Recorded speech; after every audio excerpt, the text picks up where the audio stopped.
Morning guys, another day, another vlog na naman tayo guys. Siyempre dito pa rin tayo sa barko. Samahan niyo ako ngayong araw. Panibagong araw na naman ang bubunayin natin. Sa araw na makabuluhan. At tamad-tamad pang gumising yan. Nasa guest cabin kasi, kasarap matulog pala. Lalo kung may katabi, yung asawa. Yakap muna sa unan habang wala pa. Maaga pa niyan mga 5:30 pa lang, alas 6 yata. Antok-antok pa ang katawan.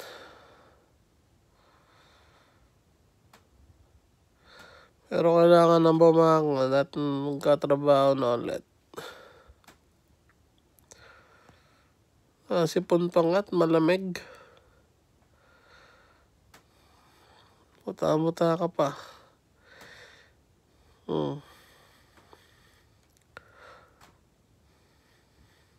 Hi guys. Antok yarn.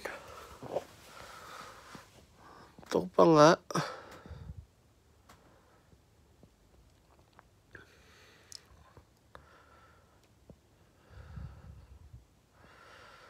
Bago na tayo yan guys. Yun, pagpasok ko, hindi ko na napakita na kumain ako Punta na agad ako sa trolley washroom yan. May inspection daw kasi, tapos pinapalinis yan. Kaya yun, nilinis ko muna ng mabilisan.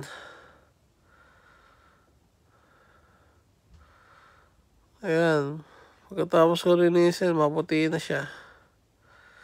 Tanggal lahat ng basura, winoling ko. Lahat-lahat, pati mga sink. Drainage. Pati yung floor, siyempre, bernash ko yan. Sean, gala muna sa may kabira ng mga guests. Kaya kasama ko si tropang Ivan, kapatid ni Ibes. Sean, mga alas 2 na yan, may training ako ng stairway guide training. Pero mabilis lang mga halapan 30 minutes tapos na. Siya, balik na ulit sa station. Andiyan na ako sa deck train niya. Naglinis na ako ng 3 trolley niyan Ito, pang-4 na. Ayun yung bayan ng tropa. Medyo madaya pang pending. Medyo umuuga-uga pa barko niyan.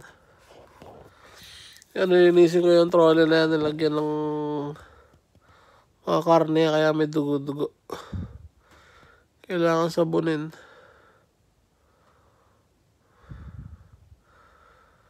Ayan guys, buhos mo ang tubig bago sabunin. Para matanggal yung mga lansa.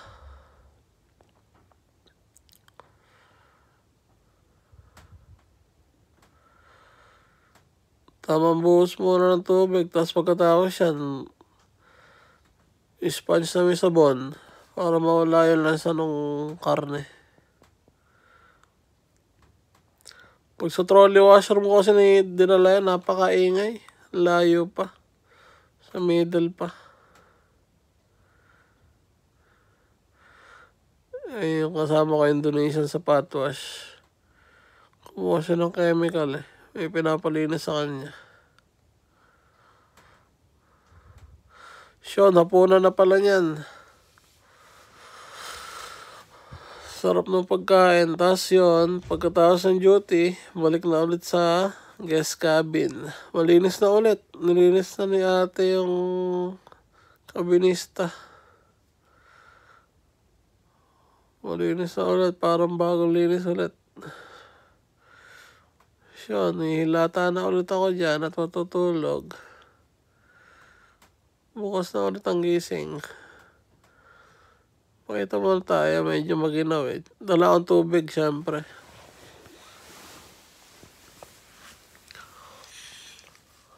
Kita muna natin yung mga balcony at salamin. Pagpasok ko niya, ang lamig. Sarap matulog agad. Lalo may kayakap ka. Sheesh.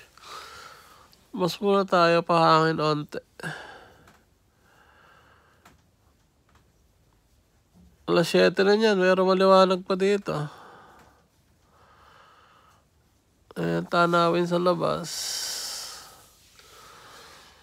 Sobrang sarap mag-relax yan habang nagpapatugtog. Ayan guys, salamat sa panonood. Susunod na vlog ulit. Like and follow lang guys. Salamat. Good night.